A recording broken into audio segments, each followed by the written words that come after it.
Assalamualaikum warahmatullahi wabarakatuh. Selamat berjumpa kembali bersama saya Samsul Umar, praktisi pertanian di channel Maraja Organik.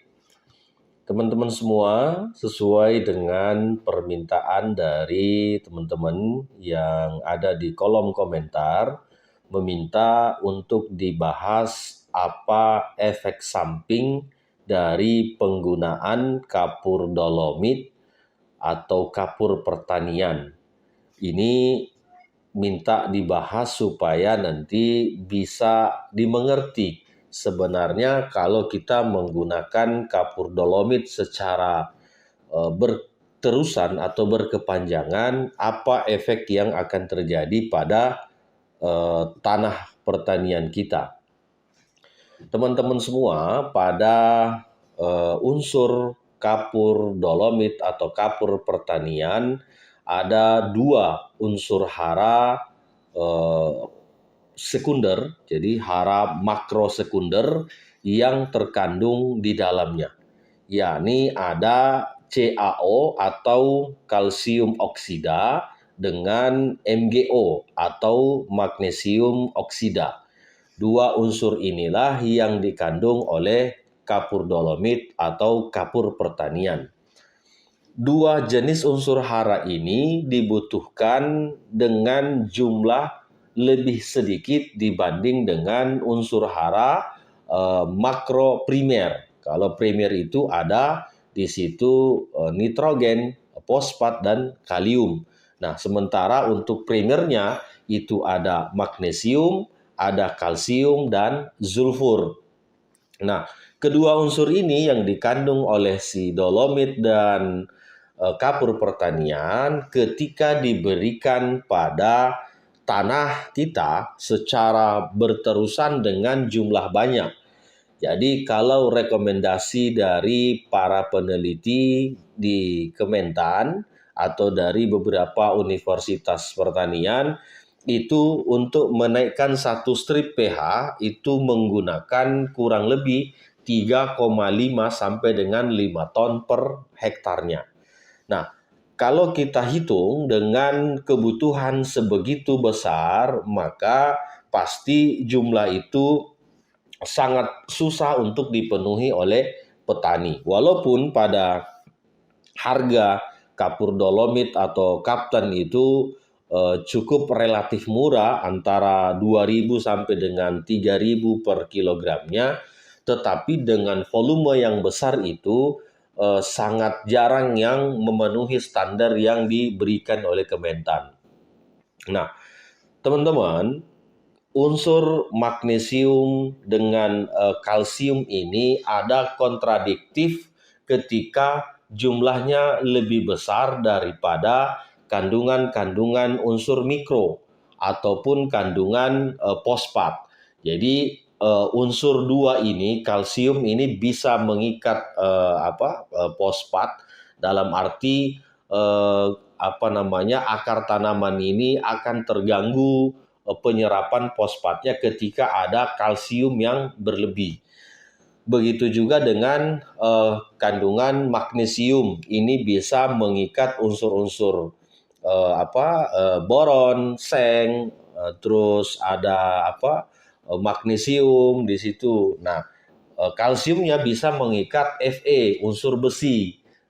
Begitu juga aluminium. Jadi memang pada prinsipnya ketika misalnya CaO dengan MgO ini berlebih diberikan, ini justru akan mengikat unsur-unsur mineral yang lain. Tetapi kalau diberikan secara sesuai dosis, artinya tidak berlebih atau sesuai dengan aturan, nah itu bisa seimbang. Jadi dia mengikat ini kalau jumlahnya itu lebih besar. Misalnya kandungan kalsium ini lebih besar daripada kandungan Fe. Nah, maka pasti Fe ini akan terikat. Tapi kalau misalnya kandungannya ini masih cukup tinggi di Fe, saya hitung itu tidak akan mengikat secara sempurna dalam arti keseluruhan. Jadi teman-teman, kapur dolomit ini, walaupun saya pribadi tidak pernah merekomendasikan untuk menggunakan pupuk kapur dolomit. Saya tidak pernah merekomendasikan menggunakan kapur dolomit ataupun kapur pertanian untuk menaikkan pH tanah. Jadi boleh dicek di konten-konten saya. Saya tidak pernah merekomendasikan itu karena ada beberapa faktor ini tadi. Di antaranya ya ini tadi. Kenapa? Karena di petani ini kita tidak bisa kontrol. Kadang-kadang kita misalnya memberikan dosis 1 ton, bisa jadi dia kasih 2 ton. Nah, efeknya inilah nanti yang tidak bisa kita pertanggungjawabkan karena menyalahi dari aturan atau dosis yang kita berikan. Makanya saya pribadi tidak pernah menyarankan, tidak pernah memberikan saran untuk menggunakan kapur dolomit untuk menaikkan pH tanahnya. Saya banyak cenderung ke garam, walaupun garam juga ada plus minusnya, tapi lebih sedikit dibanding dengan kapur dolomit ini. Kalau kapur dolomit ini kandungan terbesarnya hanya 2, hanya CaO dengan MgO. Tapi kalau di garam, selain dari ada natrium, klor, dan beberapa mineral-mineral yang lain, jumlahnya lebih banyak dan penggunaannya lebih sedikit dibanding dengan kapur dolomit.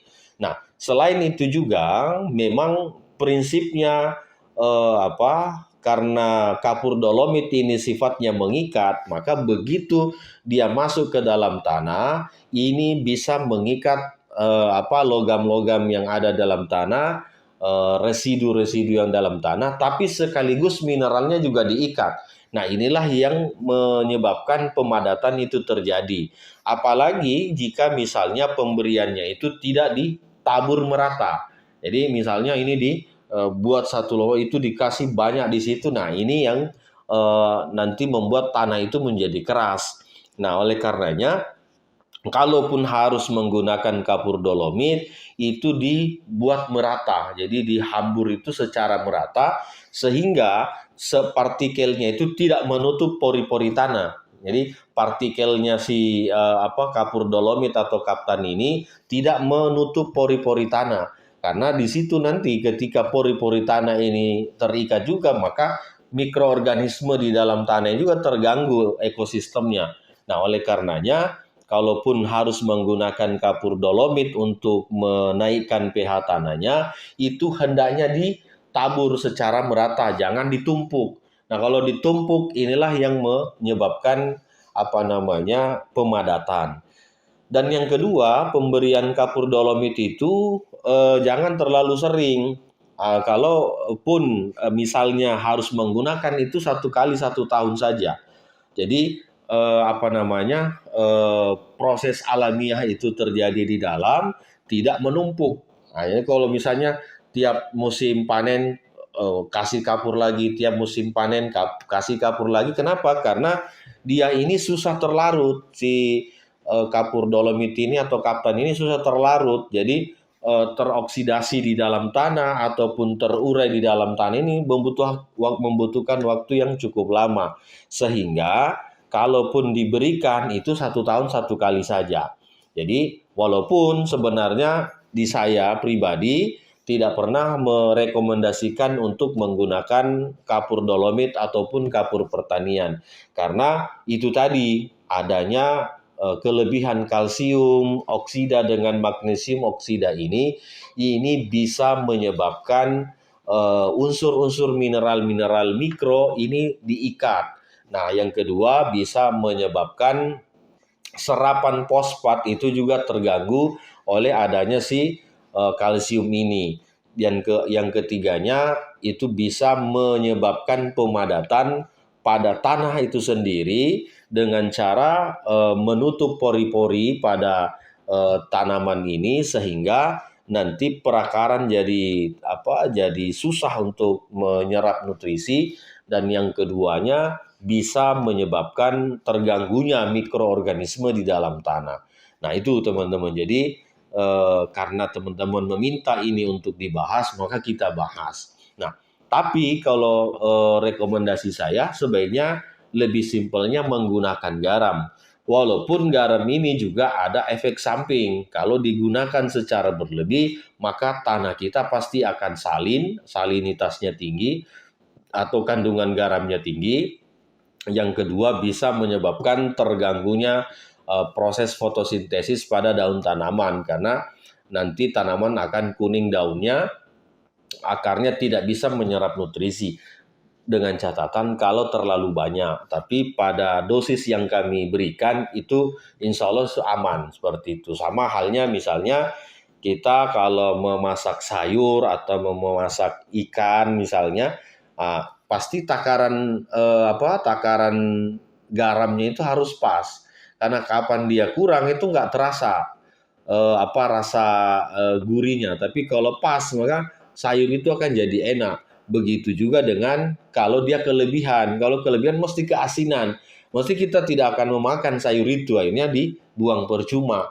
Begitu juga di tanah kita. Jadi penggunaan garam ini harus pas, tidak boleh lebih, tidak boleh kurang. Karena kapan dia lebih, merusak pada tanaman, merusak pada tanah, dan ketika dia kurang juga tidak efektif hasil dari kinerjanya. Makanya harus pas. Sebaliknya kalau kita menggunakan dolomit atau menggunakan kapur pertanian, secara fisik kenaikan pH tanah itu akan cepat terjadi. Jadi karena unsur kalsiumnya, unsur magnesiumnya ini tinggi sehingga itu dia bisa membuat pH tanah kita itu naik. Tapi di sisi lain ada kelemahan-kelemahan yang akan ditimbulkan dari penggunaan kapur dolomit ini yang berkepanjangan atau berlebih, mengikat logam-logam, mengikat mineral-mineral yang ada di tanah kita. Yang kedua, unsur fosfat juga akan terganggu serapannya oleh akar. Dan yang ketiganya bisa membuat padat pada tanah kita karena tepung lah ya, kita hitung tepung dari kapur dolomit atau kaptan ini akan menutup pori-pori tanah kita sehingga menjadi terikat. Nah, menjadi terikat disulah menjadi padat sehingga untuk ditembus oleh akar itu susah. Walaupun pada posisinya sudah naik pH-nya seperti itu, tapi karena padat ini akar nggak bisa menembusnya. Apalagi kalau misalnya tanaman ini tanaman cabai, tanaman tomat yang notabene itu akar serabut. Kalau tanaman perkebunan sih saya kira tidak ada masalah. Penggunaan kapur ini tidak ada masalah karena unsur mineral yang dibutuhkan oleh tanaman ini memang cukup besar. Misalnya durian, mangga itu besar. Jadi pemberian misalnya satu pohon 1 kilo itu nggak akan membuat tanah kita padat karena unsur yang dibutuhkan oleh tanaman itu memang tinggi. Tapi kalau misalnya cabai, tomat itu apalagi ditanam secara berkelanjutan, setiap tanam diberi dolomit lagi, setiap tanam diberi dolomit lagi, yang diberikan sebelumnya saja belum terurai sepenuhnya, belum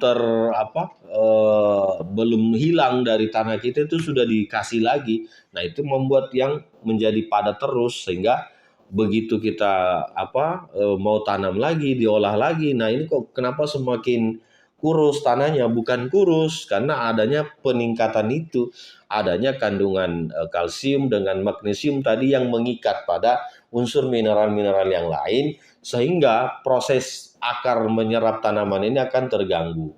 Menyerap nutrisi maksudnya akan terganggu.